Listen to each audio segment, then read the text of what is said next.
네, 유튜브 친구들 반갑습니다. 알포의 MBTI입니다. 오늘 이 시간에는 MBTI 인구 분포 표에 대해서 알아보도록 하겠습니다. 여러분들이 인터넷에서 봐왔던 MBTI 인구 분포표는 이렇게 나뉠 것입니다.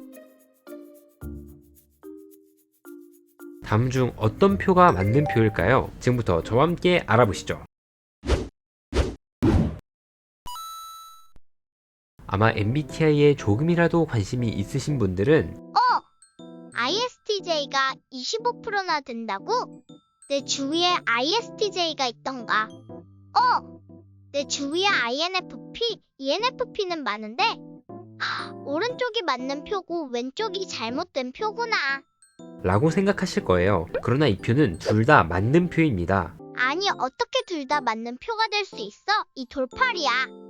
이 표가 둘 다 맞을 수 있는 이유는 이 표가 나온 시기가 다른 것과 이 표의 출처가 다른 것이 있습니다. 우리가 틀렸다고 생각하는 왼쪽 표는 2004년 한국 MBTI 연구소에서 진행된 연구로 도출된 결과이고, 오른쪽 표는 2022년 우리가 자주 사용하는 무료 MBTI 홈페이지죠. 16 퍼스널리티 사이트를 출처로 만들어졌다고 합니다. 똑같이 한국에서 진행된 두 연구, 왜 이렇게 다른 인구 비율 결과가 나오게 된 걸까요?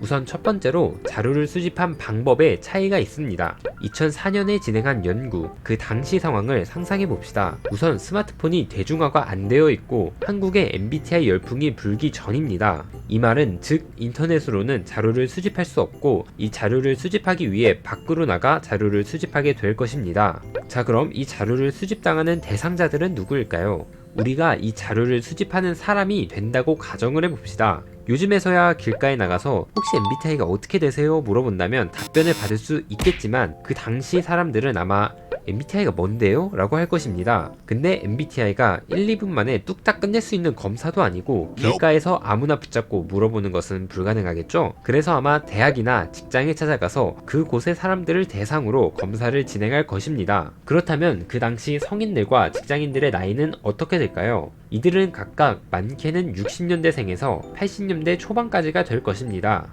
지금에서야 맞벌이가 유행이고 남녀 모두 일을 하지만 그 당시에는 전업주부가 굉장히 많았죠? 그래서 아마 이 자료의 수집 대상자들은 남자가 많았을 것입니다. 여자보다 감성적이지도 감정적이지도 않은 남자들이 많기 때문에 2004년 이 표에는 S와 T 유형이 많게 될 것입니다. 반면에 2022년 이 사이트에서 도출된 자료는 어떤가요? 한국에 MBTI 열풍이 불기 시작하면서 많은 사람들이 대중화된 인터넷으로 자신의 유형을 무료로 검사해주는 이 사이트를 많이 찾곤 하죠. 거의 대부분의 사람들이 이 사이트에서 자신의 유형을 찾고 그걸 본인의 유형으로 알고 있다고 해도 과언이 아닐 것입니다. 그렇다면 이 사이트를 이용해 자료 수집에 도움을 준 사람들은 어떤 사람들일까요? 대부분 현재 2022년 기준 10대에서 30대 사이의 젊은 사람들일 것입니다. 한국의 MBTI 열풍은 젊은 세대에서 왔지 어른들까지 온 것은 아니죠. 또한 인터넷 문화에 굉장히 친숙한 젊은 세대가 이 사이트를 이용해 자신의 MBTI 유형을 찾아낼 것입니다. 근데 그 중에서도 저 사람은 왜 그럴까 하며 사람에게 관심이 많은 F 감정형들이 논리적인 사고를 하는 T 유형보다 MBTI에 더 많은 관심을 가지지 않을까요? 따라서 이 사이트는 관심사의 문제로 T 유형인 사람들보다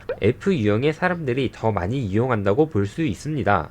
두 번째로는 이 표를 만든 시기를 집중적으로 보도록 하겠습니다. 2004년에 만들어진 이 표는 아까 말했듯 60년대에서 80년대 초반의 사람들을 대상으로 표를 만들었을 것입니다. 그때 당시에 우리나라 상황이 어땠죠? 전쟁이 끝이 난 지 얼마 안 돼서 먹을 것도 없고 집은 가난하고 힘든 상황이었겠죠. 다들 먹고 살기 바빴을 것입니다. S 유형의 큰 특징 중에 하나가 현실적이다죠. 그 시절 사람들은 꿈을 꿀 시간이 없었습니다. 내가 돈 벌 나이가 되지 않아도 일을 시작할 수밖에 없었어요. 이런 상황에선 현실적인 S 유형이 될 수밖에 없겠죠? 거기에 일자리가 없어 잘리면 안 된다는 생각에 열심히 일하고 가정을 책임져야 한다는 책임감에 제의가 높고 남들을 돌볼 여유가 없어서 T가 더 높을 것입니다. 반면에 2022년 만들어진 이 표는 유튜브 크리에이터, 방송인 등 자신이 주인공이 될 수 있다는 것을 보고 자란 사람들이 많아 N유형의 비중이 높고 열심히 살지 않아도 굶어 죽지 않게 된 이 사회와 이성의 제한을 덜 받는 10대의 참여도로 인해